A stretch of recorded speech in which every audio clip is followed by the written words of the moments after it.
And so I was in really good physical condition. And November, went into the service.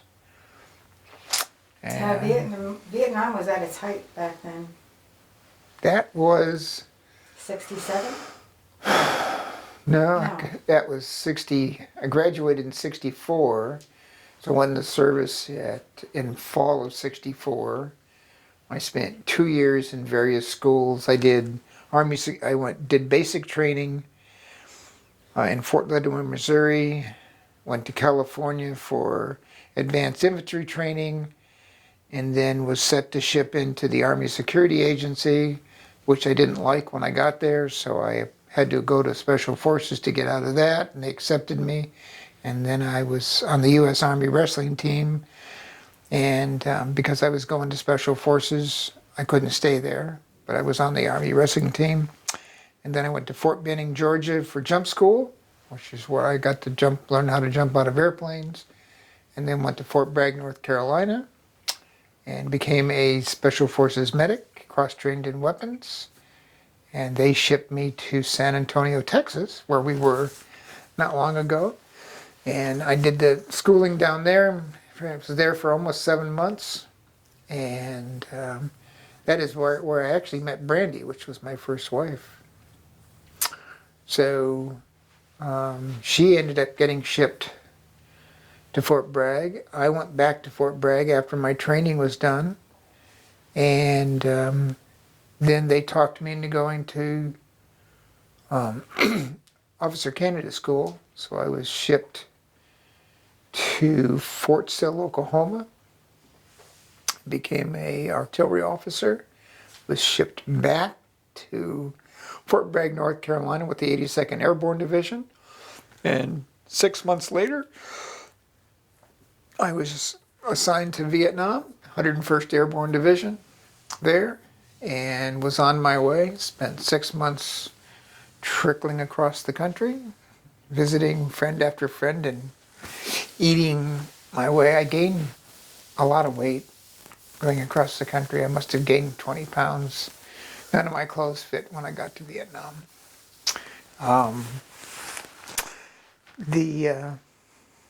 I arrived in country, and they sent me to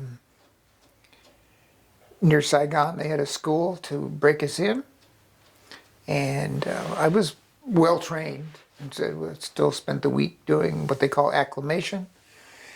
On the way back from acclimation, I got right smack into the reality of what war is all about, because one of the guys on the truck taking us back to be shipped north pulled the trigger on his M79 grenade launcher, and the round left the gun and hit another soldier right in the back of his neck and killed him. That was very weird. So, didn't blow us up because it didn't get armed. So, hello Vietnam. Then they shipped me up to near Hue, and so after I left the airport, I got on a helicopter that took me out to the battery, to where I was going to be going.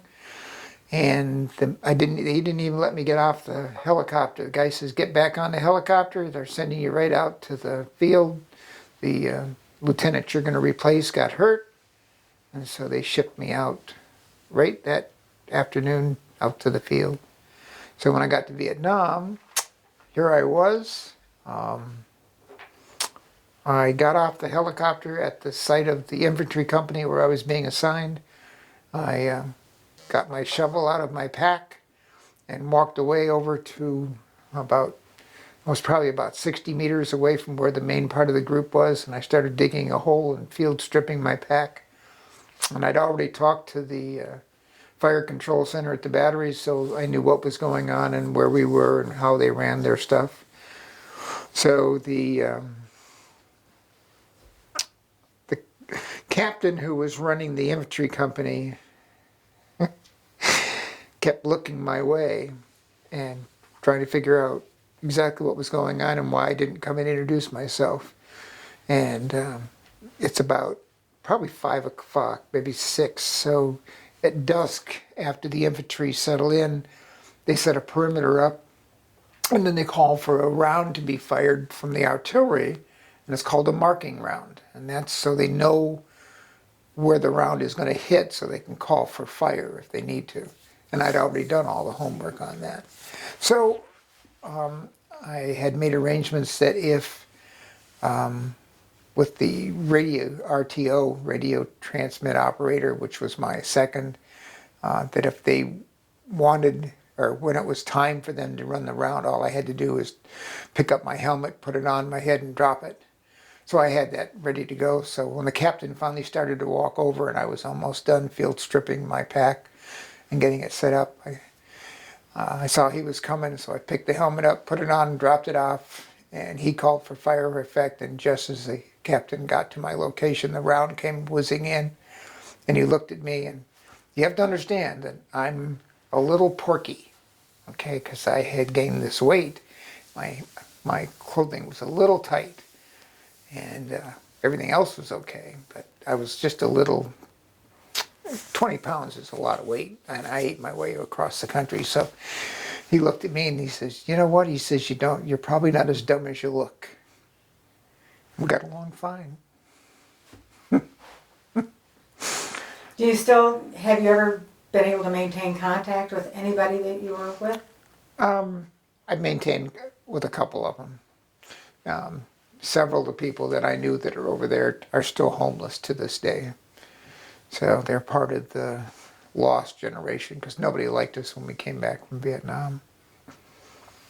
So it was an interesting time. Took me probably close to 20 years to get rid of what they call PTSD? PTSD today. We had it, didn't know we had it, and I just stuffed it into a box. And over the years, I let it out a little bit at a time. What kind of PTSD did you have? Can you describe it? Sensitivity to everything that's going on around you. For the first 6 months, if a car backfired anywhere near me, I would just disappear from your sight line because I was on the ground. I learned to get my little butt out of the range of fire. Had residual anger toward the people who like our current President Trump, that used excuses to get away from being taken into the service, or who chose to go to Canada just so they didn't have to go in, or the people who wanted to throw rants and raves. But I dealt with it, got it over.